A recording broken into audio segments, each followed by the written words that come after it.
અને ચોથી સૌથી મહત્વની વાત જે મારે બધાને જ કહેવાની છે, એ સમય મહત્વનો છે. બે રીતે. એક, જે મજા જે સમયે કરવાની છે એ મજા એ સમયે કરી જ લો. રત્ના બેઠી છે, હમણાં જ અમે વાત કરતા હતા કે પતિ પત્ની 5 વર્ષ પ્લાનિંગ કરે કે યુરોપ જવું છે. પછી જ્યારે યુરોપ પહોંચે ને ત્યારે પત્ની રોમની ગલીમાં ચાલી ન શકે. એ બેસે ને કે તમે થતા આવો. રોમની ગલીઓમાં હાથમાં હાથ પકડીને ચાલવાની મજા છે. હાથ કરચલી વાળો છે કે જુવાન છે એની મજા જ નથી. પત્ની સુંદર છે માટે પ્રેમ કરે છે? ના, પ્રેમ કરે છે માટે સુંદર દેખાય છે. આ બહુ મહત્વનું છે. સ્ત્રીને એમ માનીને ઉછેરવામાં આવે છે કે તારું રૂપ જતું રહેશે, તું જાડી ઓછી થઈ જઈશ, તારું વજન વધી જશે તો તને પ્રેમ નહીં કરે. તારા વાળ કાળા હોવા જોઈએ, લાંબા હોવા જોઈએ, તારા સ્તન ભરાવદાર હોવા જોઈએ, તારી કમર પાતળી હોવી જોઈએ, તો તને પ્રેમ કરશે. કોઈએ કોઈ દિવસ સ્ત્રીની બુદ્ધિ વિશે ચર્ચા કરી છે? કવિઓએ સ્ત્રીના સૌંદર્યના તો વખાણ કરી નાખ્યા છે, પણ કોઈએ કોઈ દિવસ બુદ્ધિશાળી સ્ત્રીની કવિતા લખી છે? Intelligent woman whom I loved? નો. કેટલા બધા લોકો એવું કહે કે સ્ત્રીની બુદ્ધિ પગની પાની. હું હંમેશા એ બહેનોને કહું કે એવું કહેજો કે પગની પાની આખા શરીરનું વજન ઉપાડે છે. ભૂલી નહીં જતા. આખું શરીર જેના પર ટક્યું છે ને પગની પાની છે સાહેબ. આ આપણે કોઈ પણ કારણ વગર આમાં ઉતર્યા છીએ. અને બીજી વસ્તુ, એકબીજાને સમય આપજો. શાંત થવાનો, એકબીજા સાથે વાત કરવાનો, એકબીજાને સમજવાનો, એકબીજાને ક્ષમા કરવાનો.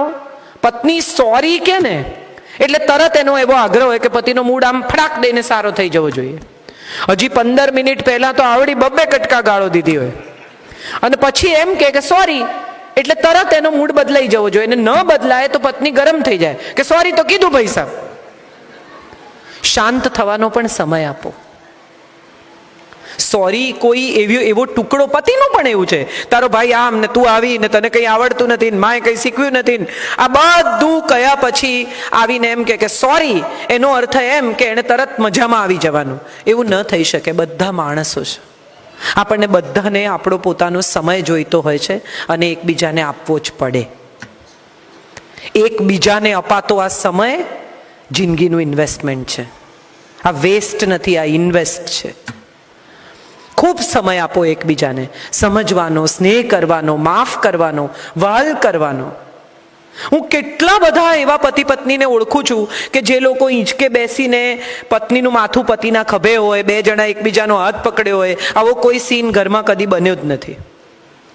શું જમશો, કેટલા વાગે આવશો, લગ્નમાં જવાનું છે તો હું કેટલા વાગે તૈયાર રહું, આ સિવાયની કમ્યુનિકેશનની કોઈ પ્રવૃત્તિ થતી જ નથી. અને જો માંડ આવી રીતે બેઠા હોય 2 જણા અને છોકરાઓ આવે તો છૂટા પડી જાય. કેમ? ખરાબ સંસ્કાર પડે. મા બાપને પ્રેમ કરતા જોઈને ખરાબ સંસ્કાર પડે. સાહેબ, આ દેશનું નામ, આપણા બધાના જન્મસ્થળ વતનનું નામ ભારત છે, એ શકુંતલા અને દુષ્યંતના લવ ચાઇલ્ડના નામ પરથી છે. લગ્ન તો પછી થયા, બાળક પહેલા જન્મ્યું. દુષ્યંતે જ્યારે જોયું પોતાના બાળકને સિંહના દાંત ગણતા ત્યારે પૂછ્યું કે આ કોનું છોકરું છે, આવું બહાદુર, અને ત્યારે કહ્યું કે આ તમારું બાળક છે. એ દેશ આપણું વતન છે, પ્રેમનો દેશ. કેમ? કારણ વગર આપણે પ્રેમને શરીર સાથે જોડતા થઈ ગયા. સેક્સ એ પ્રેમ નથી. થોડા વર્ષો બહુ આકર્ષણ હોય શરીરનું. કુદરતે કેવી સુંદર રચના કરી છે એ જુઓ. સ્ત્રી સુંદર હોવી જોઈએ કારણ કે સર્જન કરવાનું છે. પુરુષને એનું આકર્ષણ થવું જોઈએ કારણ કે માનવ જાત જીવવી જોઈએ. અને 30, 35, 40 વર્ષે સ્ત્રી થોડીક ઢળી જાય અને પુરુષ હેન્ડસમ દેખાવા માંડે. કેમ? કારણ કે એને સમાજમાં જવાનું છે, એનો માભો પડવો જોઈએ. હમણાં એક લોકકથામાં બહુ સરસ વાર્તા સાંભળી. એ વાતમાંથી જે નીકળ્યું એ મને બહુ ગમ્યું કે 18 વર્ષ સુધી બાળક ગણાય, 19મા વર્ષે 19 એટલે બાળક એમ કે હવે હું ગણીશ, તમે ગણવાનું બંધ કરી દો. અને હું ગણીશ એમ કે ને એટલે વિષ પ્રવેશે. બાળક હતો ત્યાં સુધી વિષ નથી, હવે વિષ આવ્યું. 1 વિષ, 2 વિષ, 3 વિષ, 4 વિષ, આવા 9 વિષ વતાવી જાય તો તરીશ. આ આપણી લોકસાહિત્યની મજા છે સાહેબ. જો તરતા તરતા 1 તરે, 2 તરે, 3 તરે, 4 તરે ને આવા 10 તરી જાય તો સમાજમાં 40. આ આપણું લોકસાહિત્ય છે અને અભણ કહેવાતા ગઢવીઓએ વિચારેલી વાત છે સાહેબ. સલામ છે વાતને. તો આ સમય એકબીજાને આપવો અનિવાર્ય છે બધી બાબત માટે. અને છેલ્લી વાત જે મારે કરવી છે દાંપત્ય જીવનની, એક એવા પ્રસંગથી કરવી છે કે તમે બધા આ પ્રસંગ સાંભળીને સમજી શકશો કે સુંદરતા એ જરાય મહત્વની વાત નથી. પત્ની રૂપાળી હોય તો જ આકર્ષક હોય. ઇવનિંગ ગાઉન પહેરે, પીઠ આમ નીચે દેખાતી, આવું બધું વેબ સિરીઝમાં હોય, જિંદગીમાં ન હોય. જિંદગીમાં બિચારી પરસેવાવાળી હળદર મીઠાથી ગંધાતી જ બાથરૂમમાંથી, રસોડામાંથી બહાર આવે. બાથરૂમમાંથી આવે તો પરસેવે ટપકતી હોય, બિચારી વાળ ભીના હોય, અને છતાંય તમે એમ કહો કે 1 કપ ચા કરી આપ, તો એક પણ વાર વિચાર્યા વગર પહેલા રસોડામાં ઘૂસી જાય. અને હું માનું છું એ દાંપત્ય છે. કેવી દેખાય છે એના કરતાં કેવી સમજાય છે ને એ વધુ મહત્વનું છે. તો છેલ્લો એક પ્રસંગ મારે કહેવો છે કે બા અને બાપુ ગાંધીજી. આપણા દેશમાં 2 મોહન જન્મ્યા. એક મોહન જે યમુનાના કિનારે જન્મ્યો અને સૌરાષ્ટ્રના દરિયા કિનારે મૃત્યુ પામ્યો, અને બીજો મોહન જે સૌરાષ્ટ્રમાં જન્મ્યો અને યમુનાના દરિયા કિનારે મૃત્યુ પામ્યો. બંનેના દાંપત્ય અદ્ભુત. કુબેરને ત્યાંથી કમળ આવે છે, કૃષ્ણ રૂકમણીના માથામાં ભરાવે છે અને કહે છે કે આ કમળને લીધે તમે સુંદર લાગો છો, તમારા લીધે કમળ સુંદર લાગે છે ખબર નથી પડતી. સત્યભામા રિસાય છે. કૃષ્ણને નારદને આપી દે છે કે લઈ જા, જોઈતો જ નથી નક્કામો. નારદ તો એને લઈને નીકળી જાય છે. હવે સત્યભામા પાછળ દોડે છે કે અરે ના લઈ જશો, પાછો આપો. હવે નારદ કે છે એના ભારોભાર સોનું તોલ તો આપું. બધી રાણીઓના દાગીના બધું એમાં ઠલવાય છે, પણ ભગવાનનું પલ્લું આટલું ઊંચું થતું નથી. હવે નારદ એને કહે છે કે જા રૂકમણીને બોલાવ, એના દાગીના બાકી છે. સત્યભામા દોડતા જાય છે કે તમે ચાલો યાર, આ તો નારદ તો ભગવાનને લઈ જશે, બહુ પ્રોબ્લેમ થશે. રૂકમણી એની જોડે ચાલવા માંડે છે કે દાગીના તો લો, કે તું ચાલતો ખરી. બંને જણા પહોંચે છે. ભગવાનનું પલ્લું નીચું છે, નીચા મજાના પલાઠી વાળીને બેઠા છે. આટલો દ્વારિકાનો ખજાનો ઠલવાયો છે. ભગવાન હસે છે રૂકમણીને જોઈને. રૂકમણી આવે છે, ભગવાન સામે સુંદર સ્મિત કરે છે સમજદારીનું. પતિ પત્ની વચ્ચે એવી સરસ સમજદારી છે. વાળી ઉતારે છે અને સોનાના જે ઢગલા છે એના પર મૂકે છે, અને ભગવાનનું પલ્લું ઊંચું થઈ જાય છે અને સોનાનું પલ્લું ધડામ દઈને નીચે પડે છે. અને ત્યારે નારદ સત્યભામાને કહે છે કે આ વાળીનું વજન નથી, આ વાલનું વજન છે. બીજા મોહનના દાંપત્યની વાત. 62 વર્ષના લગ્ન જીવન પછી સાબરમતી આશ્રમમાં એક ઇન્ટરવ્યુ થાય છે બાપુનો, અને બાપુને પૂછે છે કે તમે તમારા જીવનમાં જોયેલી સૌથી સુંદર સ્ત્રી કઈ? અને ત્યારે બાપુ કહે છે કસ્તુરબા. આપણે બધા જાણીએ છીએ કસ્તુરબા કેવા દેખાતા હતા. બોખા મોઢું, એવું કઈ રૂપ નહીં. બીજા દિવસે સ્ત્રીઓ બેસીને ચોખા વણે છે અને કોઈ કસ્તુરબાને કહે છે, લગભગ 70 વર્ષની 72 વર્ષની સ્ત્રીને, કે ગઈકાલે એક ઇન્ટરવ્યુ થયો, એમાં બાપુએ એમ કહ્યું કે મારા જીવનમાં જોયેલી સૌથી ખૂબસૂરત સ્ત્રી કસ્તુરબા છે. અને 70 વર્ષની સ્ત્રીના બોખા મોઢા પર શરમની લાલી આવે છે અને એમ કહે છે કે તમારા બાપુએ કીધું ને તો સાચું જશે, તમારા બાપુ ખોટું નથી બોલતા. બા સૂઈ ગયા છે. મોતીલાલ નહેરુ આવે છે અને બાપુ કહે છે કંઈ ખાવાનું બનાવો.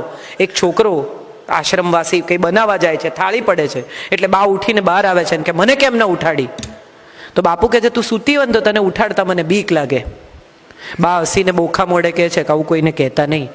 તો કે કેમ? તો કે કાલે છાપામાં આવશે કે જે માણસ અંગ્રેજ સરકારથી નથી ડરતો એ બૈરીથી ડરે છે. જ્યાંથી મેં શરૂ કર્યું હતું ત્યાં મારે પૂરું કરવું છે. જે દાંપત્ય જીવનમાં પતિ પત્ની ભેગા હસી શકે ને, એણે ક્યારેય છૂટા પડીને રડવું ન પડે. Laughter is a remedy of everything. એકબીજાની ભૂલોને હસી કાઢો, એકબીજાની કારણ વગરની કડવી કમેન્ટને હસી કાઢો. બને તો કરો જ નહીં. પણ મને જે સમજાયું છે એ સમજાયું છે કે સપ્તપદીનું 7મું વચન એ જીવનનું ઉત્તમ વચન છે. સપ્તમે સખા ભવ. મિત્ર થઈ જઈએ બે જણા.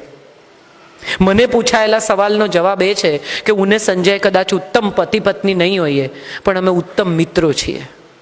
સારા ખરાબ સમયમાં અમે એકબીજાની સાથે ઊભા રહીએ છીએ, અમે એકબીજાને સમજીએ છીએ. અને બે મિત્રો સાથે રહે ને એમાં ક્યાંય કડવાશ ન હોય, ફરિયાદ ન હોય, બાર્ટર ન હોય, સરખામણી ન હોય, પ્રશ્નો ન હોય, મારું તારું ન હોય. બે મિત્રો બનીને સાથે રહો તો કદાચ જિંદગીમાં કોઈ દિવસ કોઈ સમસ્યા નહીં આવે. કશું જ છુપાવવાની જરૂર નથી. કન્ફેશન બોક્સમાં જો કહી દેશો ને તો આરોપીના પિંજરામાં નહીં ઊભા રહેવું પડે. ત્યારે તમે જવાબ આપવાની સ્થિતિમાં આવશો. આ તમે સામેથી કહેલી પરિસ્થિતિ છે. શું થશે? એને નહીં ગમે તો ગુસ્સે થશે. બહુ સરસ કહ્યું જયભાઈએ કે પ્રેશર આવે તો માણસ જુઠ્ઠું બોલે. શું કામ પ્રેશર કરવાનું? નથી ગમતું તમને, કંઈ વાંધો નહીં, પણ બધું જ તમને ગમતું કરીશ એવું તો એને વચન ક્યાંય એમઓયુ ફ્રેન્કિંગ કરીને આપ્યું જ નથી. બંનેમાંથી કોઈએ નથી આપ્યું. So the ideal part of life is, જીવનના મેક્સિમમ વર્ષ જેની જોડે વિતાવવાના છે ને એની જોડે ફ્રેન્ડશીપ રાખો. આપણે પારકા જોડે બહુ સારા થઈએ. પતિના મિત્ર આવ્યા અને કે લો ને થોડું, એમ તો ચાલે નહીં ને. અને પતિ એમ કે એક કપ ચા બના કે 3 કપ ચા પીધી સવારથી, મારે બીજું કંઈ કામ જ નથી.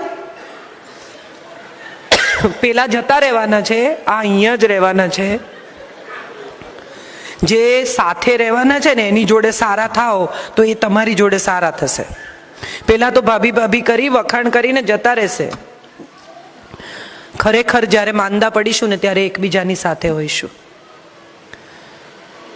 એક છેલ્લી સલાહ આપીને મારી વાત પૂરી કરું. ઝઘડો થાય ને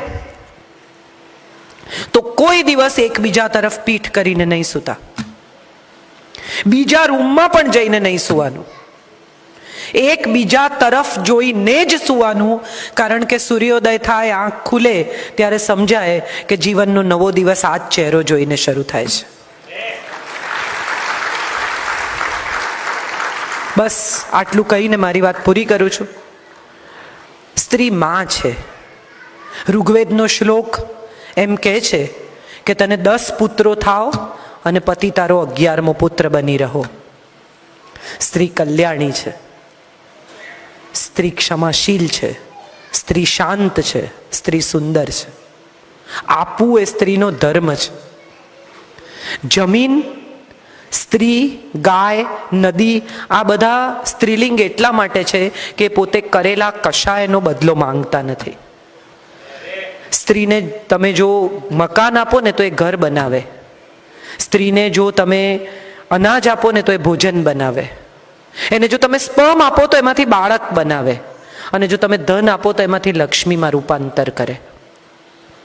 પણ પ્રયત્ન એ કરવો કે એને જે આપીએ ને એ અનેક ગણું થઈને પાછું મળશે ત્યારે સ્વીકારવાની આપણી સ્થિતિ હોવી જોઈએ. એને માન આપશો તો અનેક ગણું કરીને માન પાછું આપશે. એને પ્રેમ આપશો તો અનેક ગણું કરીને પ્રેમ પાછો આપશે. કારણ કે અનેક ગણું કરવું એ તો સ્ત્રીનો સ્વભાવ છે. પણ જો તમે એને તિરસ્કાર આપશો તો અનેક ગણો થઈને તિરસ્કાર પાછો આવશે. તમે જો એને કડવાશ આપશો તો અનેક ગણી થઈને કડવાશ પાછી આવશે. તમે જો એને સ્નેહ આપશો, સન્માન આપશો, વહાલ આપશો તો એ લક્ષ્મી થઈને રહેશે. બાકી દુર્ગા અને કાલિકા એક જ સ્ત્રીના સ્વરૂપ છે. આ જુદા નથી. કાલીની જીભ બહાર કેમ છે એ વાત આપણને બધાને ખબર છે. જ્યારે એકદમ ગુસ્સામાં કાલી નીકળે છે અને વિષ્ણુ જાય છે ને કે આ રોકો તમારી પત્નીને, ત્યારે સામે ગુસ્સો કરવાને બદલે મહારુદ્ર મહાકાલ એના પગમાં સૂઈ જાય છે. અને જેવો પતિ પર પગ પડે છે એવી કાલીની જીભ બહાર નીકળે છે કે અરે મેં મારા પતિ પર પગ મૂક્યો, બધો ક્રોધ શાંત થઈ જાય છે. માટે એમ કહેવાય છે કે તને શિવ પાર્વતીનું દાંપત્ય મળો, રામ સીતાનું નહીં, કૃષ્ણ રૂક્ષ્મણીનું નહીં, શિવ પાર્વતીનું દાંપત્ય. કારણ કે જ્યારે તું ક્રોધિત થાય ત્યારે તારો પતિ તારા પગમાં સૂઈ જાય, અને જ્યારે તારો પતિ ક્રોધિત થાય ત્યારે તું બિલડી બનીને એને મોહી લે. આ દાંપત્ય જીવન છે, આ સુંદરતા છે, આ સ્નેહ છે. મારા પપ્પાના એક મિત્ર છે, અંકલ મારા, મહા ઓસીડીના શિકાર. ચોખ્ખાઈ વિશેનો એમનો આગ્રહ તમને સમજાય નહીં એવો. ગેસ માટે પીળું પોતું, ફ્રીજ માટે લીલું પોતું, પ્લેટફોર્મ માટે લાલ પોતું. અને આંટી મહા મજાના, આમ કરીને ચાંદલો કાઢીને ડાઇનિંગ ટેબલ પર ચોંટાડી દે. વળી ક્યાંક કાઢીને સામે ભીત પર, રસોડાની ભીત પર, ને અંકલ આમ ભીનું કપડું લઈને એમાંથી બધું પેલું ગુંદર ઉખાડ્યા કરે ને કકળાટ ઘરમાં થાય, ચાંદલા નહીં ચોંટાડ, ચાંદલા નહીં ચોંટાડ. આંટી એક દિવસ અચાનક ગુજરી ગયા. 3 મહિના પછી હું એમને મળવા ગઈ. મેં કીધું કેવું, life is settled with you, everything is okay uncle, are you managing yourself? અને ત્યારે એમણે કહ્યું કે કાજલ, એને યાદ કરવા માટે હું આખા ઘરમાં દરેક જગ્યાએ ચાંદલા ચોંટાડી રાખું છું. જે વાત માટે ઝઘડા થતા હતા ને એ વાત હવે ગમવા લાગી છે. તો છે ત્યારે જ ગમાડો ને. કોણ ક્યારે જતું રહેશે એની આપણને ખબર નથી, તો છે એટલું જીવી લઈએ, એનું નામ દાંપત્ય. Thank you so much. ફરી એકવાર આપ સૌનો આભાર માનું છું અને મારી વાત પૂરી કરું છું.